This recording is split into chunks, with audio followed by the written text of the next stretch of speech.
आज हम कर रहे हैं शेखावाटी मिशन 100 की 2026 की गणित विषय की very very most important selected question विषय विशेषज्ञों की टीम द्वारा तैयार ब्लूप्रिंट और पेपर पैटर्न के आधार पर बोर्ड परीक्षा के लिए very very most important person की बुकलेट का सरल और सहज विश्लेषण। तो प्यारे विद्यार्थियों, आज की अपनी क्लास होने वाली है गणित पे, और गणित में पूर्णांक होगा आपका 80 नंबर का पेपर आने वाला है, 3.25 घंटे में आएगा।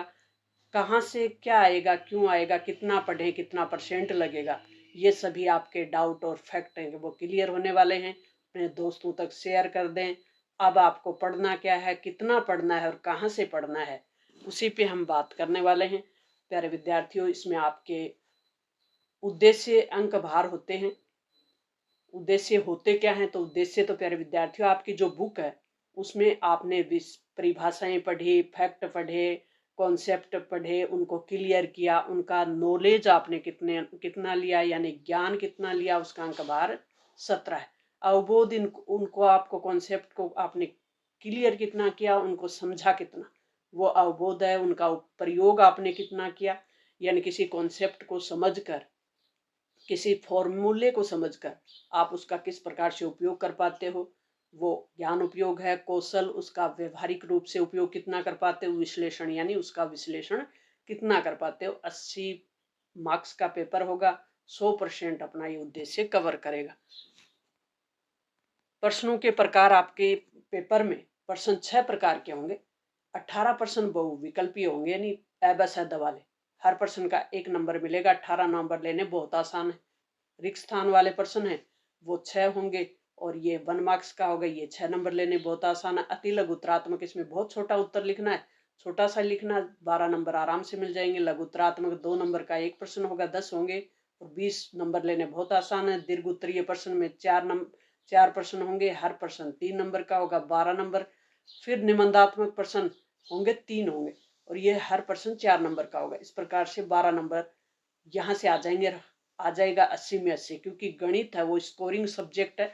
और गणित में अगर आपने सही ढंग से फॉर्मूला लगा के सही ढंग से प्रश्न को सोल्व कर लिया, कॉन्सेप्ट को समझते हुए, प्रश्नों को समझते हुए, तो बहुत अच्छे मार्क्स बन जाते हैं। प्यारे विद्यार्थियों, गणित आज तक आपने पढ़ी या नहीं पढ़ी, नहीं पढ़ी तो भी आप अच्छे मार्क्स ले आएंगे, और पढ़ी है तो आप 90+ जाने वाले हैं। तो प्यारे विद्यार्थियों, आपकी ये प्रश्नावली है, इनसे बाहर आपको कोई प्रश्नावली नहीं सीखनी। 14 प्रश्नावली हैं, और हर प्रश्नावली में आगे मार्क्स दिए हुए हैं। जैसे पहली प्रश्नावली 4 मार्क्स की है, दूसरी 4 नंबर की है, तीसरी 4 नंबर की, चौथी भी 4 नंबर की, और 5वीं प्रश्नावली है जो समांतर श्रेणी है, 6 नंबर की है। फिर त्रिभुज 4 नंबर की है, ज्यामिति है वो 7 नंबर की है, जो वेरी मोस्ट इंपॉर्टेंट, ज्यादा मार्क्स की है, उसको ज्यादा समय देंगे। त्रिकोणमिति का परिचय है, ये 8 नंबर की है। त्रिकोणमिति के अनुप्रयोग है, ये 5 नंबर की है। व्रत है वो 6 नंबर का है। वर्तों से संबंधित क्षेत्रफल है वो 5 नंबर का है। पृष्ठीय क्षेत्रफल है तो 5 नंबर का है। सांख्यिकी 13 नंबर की, सीधी 13 नंबर की आने वाली है, बहुत सरल प्रश्नावली है। प्रायिकता 4 नंबर की है। इस प्रकार से 80 मार्क्स की 80 जो मार्क्स का पेपर होगा, उसमें से 80 में से 80 लाने बहुत आसान है। प्यारे विद्यार्थियों, अगर आपको पहली प्रश्नावली हार्ड लगे तो आपको घबराना नहीं है। अभ्यास से हर कार्य संभव हो जाता है। संख्याएं सीख लें। परिमेय संख्याएं कौन सी होती हैं, इनसे संबंधित कुछ प्रश्न आएंगे। जैसे 140 का अभाज्य गुणनखंड में 2 की घात है, वो ही बतानी है। तो इसमें आप जब घात निकालेंगे तो इस प्रकार से निकालेंगे। इससे महत्वपूर्ण जो फैक्ट होते हैं उनको आप ध्यानपूर्वक पढ़ लें। और एलसीएम और जो एचसीएफ है वो उनका मान कैसे निकाला जाता है, ये दिया हुआ है। और जब इसको हल करके आप अभ्यास करेंगे ना, तो आराम से आप इसको हल कर सकते हैं। जैसे 2 संख्याएं दी हुई हो, संख्याएं दी हुई है 96 और 404, एमएस निकालना है इसका। तो किस प्रकार से निकाला जाता है, 1-2 अभ्यास कर लेंगे तो आप आराम से निकाल सकते हैं। कहने का मतलब, तो यहाँ से कोई बड़ा प्रश्न आप नहीं आने वाला। इस प्रकार के ऑब्जेक्टिव प्रश्न आएंगे, और इनका ये वो प्रश्न है जो वेरी वेरी मोस्ट इम्पोर्टेंट प्रश्न है, वो दे दिए हैं जो ज्यादातर परीक्षाओं में, कहने का मतलब बोर्ड परीक्षा में पूछे जाते हैं, उन्हीं प्रश्नों को आपको दिया है। और आपने बुकलेट डाउनलोड कर ली होगी, क्यूआर कोड से डाउनलोड की होगी। क्यूआर कोड से डाउनलोड नहीं करनी आ रही तो अपने इस वीडियो के डिस्क्रिप्शन बॉक्स में जाएं, आपको टेलीग्राम का चैनल लिंक मिलेगा और इसकी आपको जो ये प्ले लिस्ट है हर विषय की कंटिन्यू प्यारे विद्यार्थियों, हर विषय पे अपना डेली कंटेंट आ रहा है, डेली क्लास आ रही है। तो अभी तक भी आप 10th क्लास में किसी वजह से तैयारी नहीं कर पाए तो भी आप बहुत अच्छी तैयारी कर पाओगे। और यहाँ से कोई बड़ा प्रश्न नहीं आने वाला, छोटे ही प्रश्न आएंगे इस चैप्टर से भी। तो आप इनके कॉन्सेप्ट हैं उनको क्लियर करके बहुत अच्छे मार्क्स आप ला सकते हो। तो घबराने से कुछ नहीं होगा, अभ्यास से होगा। जो कुछ होगा वो अभ्यास से होगा। दो चर वाले रेखीय युग्म है, यहाँ से भी देखो कोई प्रश्न आपका बड़ा नहीं आने वाला, लघुत्तरात्मक प्रश्न होंगे। 4 नंबर की अपनी ये प्रश्नावली है। रेखिक समीकरण होता कौन सा है, दो चर वाले रेखिक समीकरण कौन से होते हैं, इनको हल कैसे किया जाता है, इनका 1-2 फॉर्मूला। और ये जो ग्राफ है दो चर वाले रेखिक समीकरण के लिए जो ग्राफ बना हुआ है ना, इस ये जो प्रतिच्छेदी रेखाओं के लिए, ये आपको अच्छे से याद करना है। ये कॉन्सेप्ट होते हैं, इसमें कॉन्सेप्ट क्लियर कर लिया तो आप आराम से उत्तर दे सकते हो। जैसे प्रतिच्छेदी रेखाएं हैं, इस प्रकार से है तो ये प्रतिच्छेदी रेखाएं होती, केवल एक हल निकलता है इनका। और संगत या असंगत होता है, कौन सा होता है, संगत होता है। इस प्रकार से है तो संपाती रेखाएं बनेंगी, अपरिमित हल होंगे और ये संगत होगा। तो इस प्रकार से ये कॉन्सेप्ट है, इनको क्लियर आपको करना ही करना है। ये कोई नहीं करवा सकता आपको, ये आपको ही अपने दिमाग में बिठाना है कि इनका इस प्रकार से होगा तो इस प्रकार से आंसर आएगा। गणित स्कोरिंग बेस्ड सब्जेक्ट है और इसमें कोई भी मार्क्स कटता नहीं, अगर आपने सही से फॉर्मूला रख दिया, सही से उनको हल कर दिया। द्विघात समीकरण है, यहां से भी कोई आपका निबंधात्मक प्रश्न नहीं आने वाला। एक दीर्घ उत्तरीय प्रश्न आएगा जो सूत्र लगाते हुए, इन सूत्रों को रखते हुए आपको एक प्रश्न हल करना होगा। एक रिक्त स्थान वाला प्रश्न आएगा, एक 3 नंबर वाला प्रश्न आएगा। इसमें से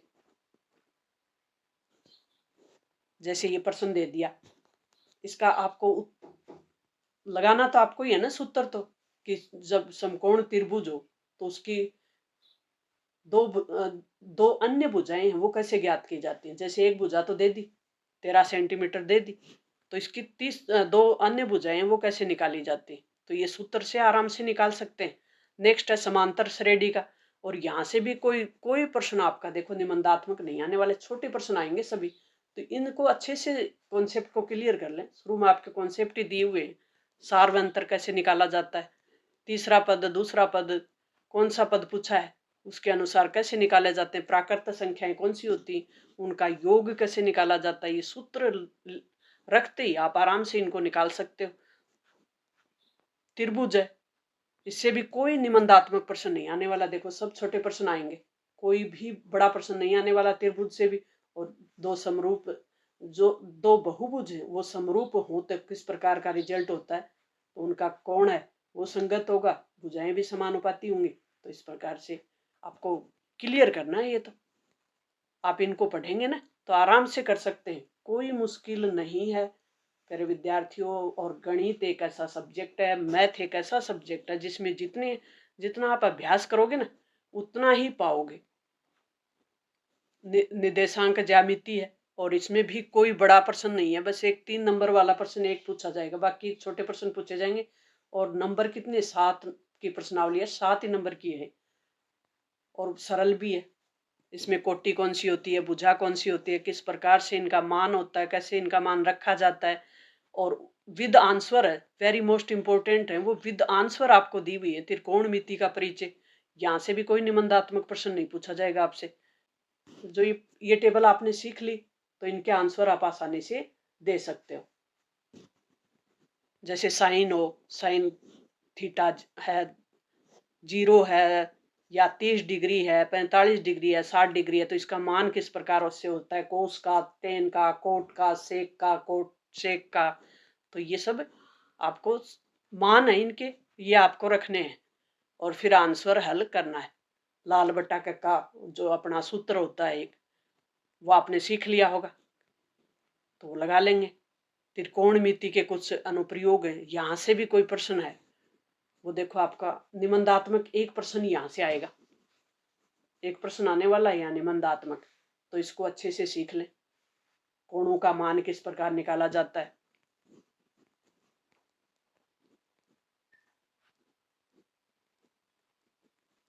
तो वेरी वेरी मोस्ट इंपोर्टेंट प्रश्न है, वो आपको दे दिए प्यारे विद्यार्थियों, और इसका अभ्यास करना है आपको, पीडीएफ डाउनलोड करके पढ़ लें।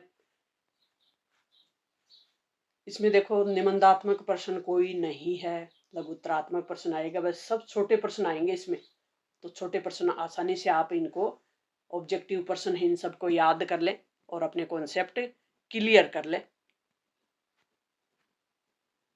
प्रतिच्छेदी रेखाएं किस प्रकार से बनती है, वर्त के बाहर कैसे बनती है, वर्त के अंदर कैसे बनती है, वर्तों से संबंधित क्षेत्रफल है, तो इसमें आपको सूत्र याद करने। देखो वर्त की परिधि 2πr, अर्धवर्त है तो πr, और वर्त का क्षेत्रफल है तो πr² हो जाएगा। तो इस प्रकार से इनका सूत्र याद करके आपको इस प्रकार से आपके जो कॉन्सेप्ट हैं उनको क्लियर कर ले। और वर्त के खंड है उसको कैसे करते हैं, लघु चाप डिग्री है तो कितना होता है, मान याद कर लें किसका मान कितना होता है, तो ये आराम से आप हल करेंगे ना, तो आंसर उत्तर आराम से दे पाएंगे। वेरी वेरी मोस्ट इंपोर्टेंट प्रश्नों की पृष्ठीय क्षेत्रफल कैसे निकाला जाता है, यहाँ से एक निबंधात्मक प्रश्न आने वाला है आपका, देखो। और यहाँ से एक निबंधात्मक प्रश्न को हल तभी कर पाओगे जब आप घन का, बेलन का संपूर्ण पृष्ठीय, घन, घनाभ, इन सब का सूत्र याद कर लोगे ना, तब। जैसे घनाभ का सूत्र है तो ये है 2 गुणा लंबाई गुणा चौड़ाई प्लस चौड़ाई गुणा ऊंचाई प्लस ऊंचाई गुणा लंबाई, तो इसको तो आपको याद करना पड़ेगा। जब आधार निकालना हो तो इस प्रकार से, घनाभ का आयतन निकालना हो तो ये सूत्र लगाएंगे, और विकीर्ण निकालना हो तो ये सूत्र लगाएंगे। शंकु के पृष्ठीय, तिर्यक, इन सब के लिए ये सूत्र होता है। गोले का निकालना हो तो अलग सूत्र है। तो इन सब के सूत्र देके हर प्रश्न का, यानी हर जो आकृति है ना आपकी, उसका एक सूत्र लगा लें और सूत्र के अनुसार प्रश्नों को हल कर लें। नेक्स्ट चैप्टर है वेरी मोस्ट इंपोर्टेंट, 13 मार्क्स के 13 की प्रश्नावली, 13 नंबर यहाँ से ले लोगे प्यारे विद्यार्थियों। है ना आसान, और ये बहुत ही आसान है। जैसे केंद्रीय प्रवृत्ति के आंकड़े होते हैं वो कौन से होते हैं, इसमें एक तो होता है माध्य, एक माध्यिका, और एक होता है बहुलक। 3 चीजें ही होती हैं इसमें मेन। इन माध्य को क्या कहते हैं, समांतर माध्य भी कह देते हैं, औसत भी कह देते हैं, जिसका सूत्र ये है।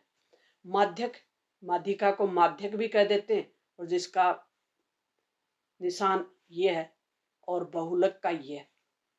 इस प्रकार से इनका सूत्र याद कर लें। जैसे कोई औसत निकालते हैं तो भी ऐसे इसका सूत्र लगाया जाता है। और माध्यक का सूत्र कौन सा है, जो बहुलक है वो दिए गए जो अपने परिणाम होते हैं उसमें कौन सी संख्या बहुलक होती है, कौन सी माध्यक होती है, कौन सी माध्यिका होती है, बहुत ही सरल है।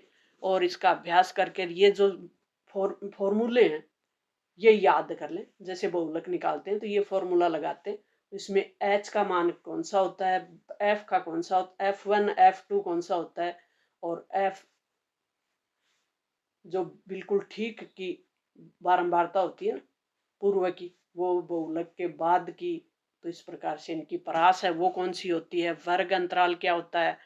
तो बहुत ही सरल कॉन्सेप्ट बेस्ड प्रश्न पूछे जाते हैं, और ये प्रश्नावली पूरे में से पूरे मार्क्स दिलाती है। इस प्रकार का एक प्रश्न आपके आएगा प्यारे विद्यार्थियों, और उस प्रश्न को आप हल करके पूरे मार्क्स ला सकते हो, ना। तो इस प्रकार का फॉर्मेट बनाना आपने सीख ही लिया होगा, नहीं भी सीखा तो भी सीख लें। और आप अच्छे बच्चे हो, प्यारे बच्चे हो। प्रायिकता 4 मार्क्स की है, और इसमें से कोई निबंधात्मक प्रश्न नहीं आने वाला। छोटा प्रश्न आएगा, रिक्त स्थान वाला आएगा, लघुत्तरात्मक आएगा। और इसके ये कॉन्सेप्ट होते हैं, ये है ना, ये कॉन्सेप्ट होते हैं, सॉरी, ये कॉन्सेप्ट होते हैं, इनको आपने सीख लिया होगा। प्रायिकता कैसे निकाले जाते हैं, ये वेरी मोस्ट इंपोर्टेंट है। इसको तो आप सीख ही लो कि घटना के अनुकूल परिणाम और कुल संभावित परिणाम निकालते हैं तब उसका मान आ जाता है। तो ये कॉन्सेप्ट आपको सीखने ही है, जैसे पासे में किस प्रकार से उसको पलटते हैं तो क्या परिणाम आते हैं।